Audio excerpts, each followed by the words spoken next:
Hello, our project is the chocolate trade in Africa, and the group members are me, Jimena Bracamontes, Victoria Gutanu, Isis Hernandez, and Ray Kelly. Most cocoa-producing areas, specifically Ghana and the Ivory Coast, which account for 60% of the world's cocoa supply, employ millions of adults and children that are underpaid. Most children go to plantations from poverty in the hope that they will receive money and an opportunity to go to school. Chocolate industries have no interest in changing a policy that suits them, so they dodge deadlines and push back their goals of eradicating child labor. Also, deforestation is affecting more and more regions. That is something to be taken into consideration as well. The main issue surrounding the chocolate industry is that it has become a way for corporations to use child labor and underpaid workers in Africa to suffer through the grueling work of harvesting cocoa beans. The official extreme poverty earnings per day is $1.25, while in Ghana an average cocoa farmer earns 84 cents a day, and in the Ivory Coast they earn 50 cents a day. In the Ivory Coast and Ghana, approximately 4.6 million adults work in cocoa agriculture. This shows the magnitude of this issue. Almost 2 million children are employed in cocoa plantations, and most of them are forced to do dangerous work. In Ghana, there are an estimated 708,000 children working in cocoa agriculture. Out of that number, around 300,000 children exceeded allowable working hours, and around 600,000 children reported doing hazardous work. In the Ivory Coast, a total of 890,000 children were working in the cocoa agriculture. Out of that number, around 200,000 children exceeded working hours, and around 760,000 children reported doing hazardous work. The history behind this issue is that the chocolate factory industry, where cocoa beans are produced, exploit their workers to make bigger profits, especially since cocoa beans need specific weather to grow, which is why in 1819 they were brought over to cultivate and expand in Africa. Cocoa is a staple. People are always eating chocolate worldwide. This demand for cocoa is what keeps all these children enslaved. From Halloween chocolate to just regular chocolate candies and ice cream, chocolate is constant. And this is not helping the chocolate trade. A lot of the children who are being enslaved in the chocolate farming industry come from underdeveloped areas in search of opportunities and money to help their families. As I had mentioned previously, this high demand for cocoa perpetuates the issue at hand. Even with the amount of people working, there is still not enough being made. The constant amount of slaves being brought in, plus the constant need for cocoa, makes this very much always happening. It'll be really, really hard to stop, especially with the big corporations.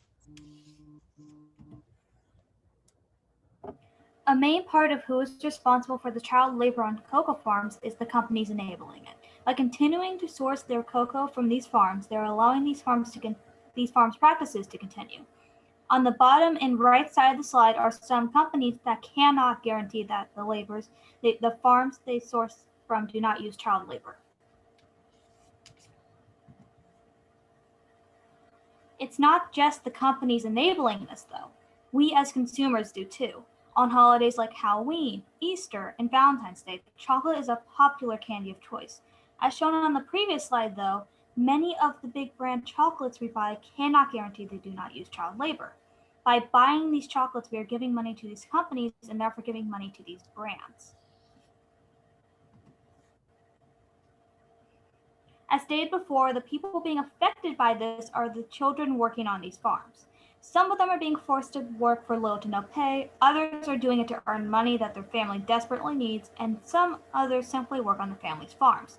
No matter what, the conditions these children work in are horrendous. The amount and type of child labor breaks multiple global child labor laws and in some cases is downright cruel. Here is what a typical day in the life of a chocolate slave looks like. This is difficult, as we can see here in the journal below.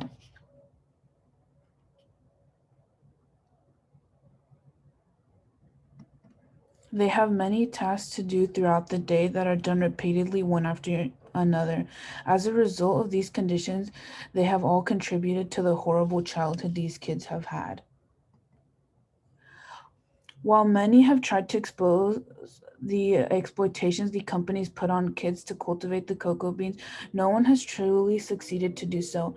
In fact, the journalists who have tried have faced severe consequences, such as being kidnapped, jailed, or killed as a result. Companies and label child labor because of profit. It's that simple. They pay their workers little or no money so that they can make more money and keep the business going.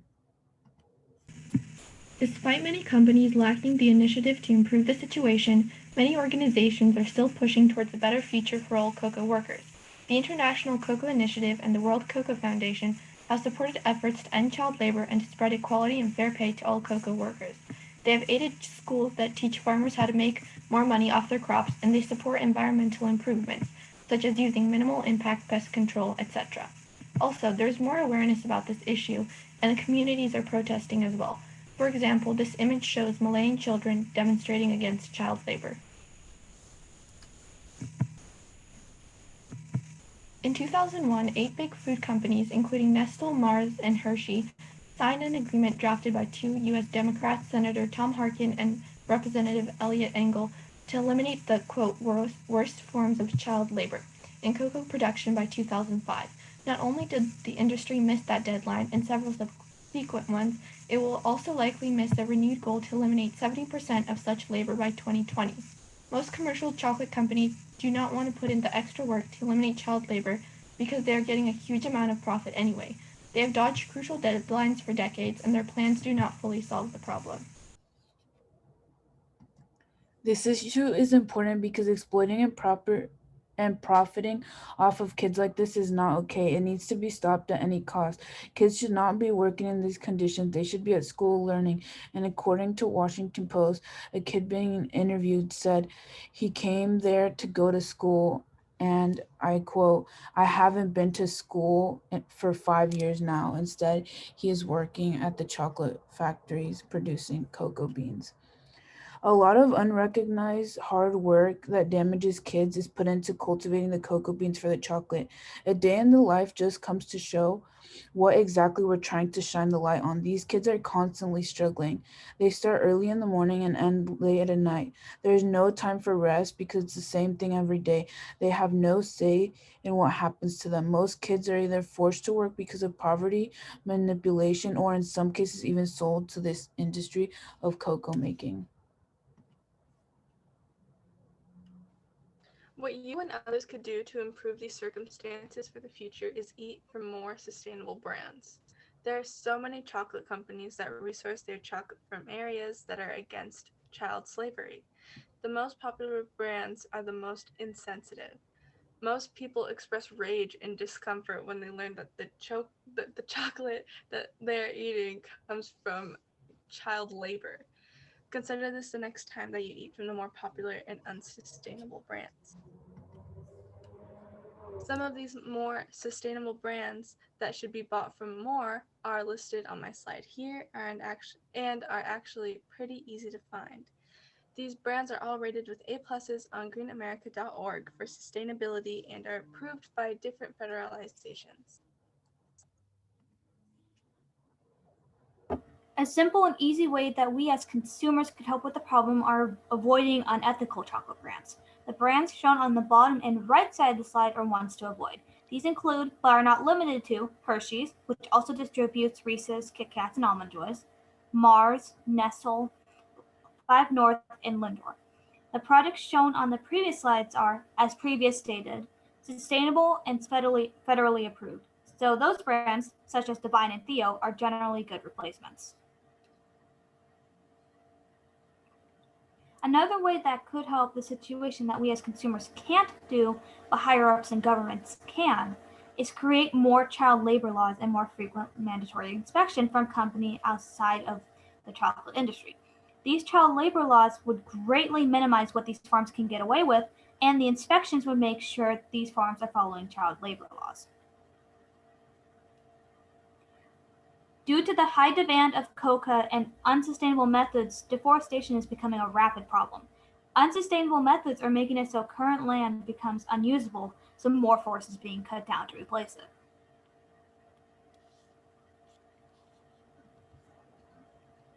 Not just that, the lack of land is also being spawned by more competition.